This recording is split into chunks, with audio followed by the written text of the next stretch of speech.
Hey folks, this is Kalani. Welcome back to the Vault of the Incarnates raid guide for normal and heroic. In this video we'll be taking down Kurog Grimtotem. The key to this fight are the 4 elemental altars around the room and the 4 zones next to them. If the boss is ever in the center of the room, you will wipe very quickly. So right when you pull, you need to take the boss to one of the 4 elemental zones where he'll become empowered by the respective element. While empowered, the boss deals constant raid-wide damage that increases the longer he stays in the same area, so you don't want to stay in the same element for too long. A good rule of thumb is to move the boss to the next adjacent area every 50 energy. So if you start in Frost, you move the boss over to Fire at 50 energy, and then at 100 energy you'll go into Phase 2. When Phase 2 ends, you take the boss straight to the Lightning element, and then at 50 energy swap to the Earth element. After that, you're going to have another Phase 2, at which point you should be close to killing the boss because he will enrage the next time he gets to 100 energy, so pick the easiest elements for your group to deal with at that point and just do your best. So while in the Frost zone, Biting Chill deals damage over time, so heal that up, and then Absolute Zero is a big soak that you need a lot of players to help split the damage. On Heroic mode, the boss also uses Frigid Torrent, sending out lots of ice balls that you need to dodge, and you cannot overlap the Absolute Zero big soaks, so you'll need to soak those separately on Heroic.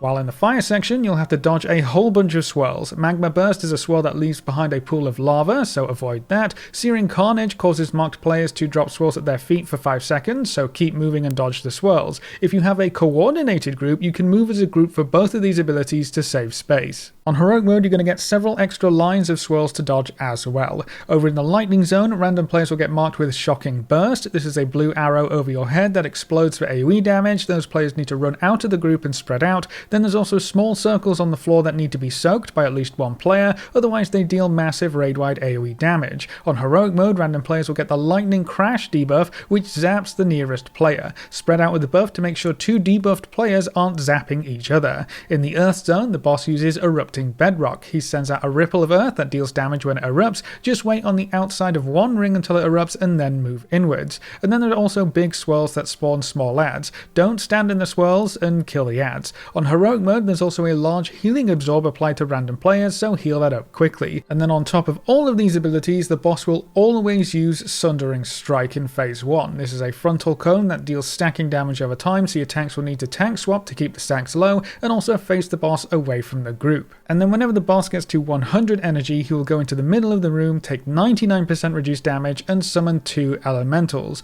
Each elemental will deal constant ramping raid-wide damage, so you have to kill them quickly. I would focus 1 down at a time to reduce the number of abilities you have to deal with. For the Frost elemental, interrupt Frost Binds, otherwise it deals a lot of raid-wide damage, and when it uses Freezing Tempest, you need to stand within the circle around the ad. The Fire ad just throws out pools of magma randomly, so dodge those and don't stand in them, and I would also recommend you don't tank the Fire ad where you will next be taking the boss. On Heroic, Fire ads spawn from the lava pool, so group those up and AoE them down. The Lightning ad will use Storm Break, teleporting to a random player and dealing damage within 8 yards of that player, so just stay away from them. And then the Earth elemental uses Ground Shatter, lots of big circles that all need to spread out and not splash each other. And then Violent Upheaval is a whole bunch of swirls that you just need to dodge. You're also going to have a tank debuff called Breaking Gravel to tank swap for. When both the elementals are dead, you're going to go back into Phase 1. You will have 2 ad phases to deal with total, so you'll fight every ad and use all 4 areas of the room.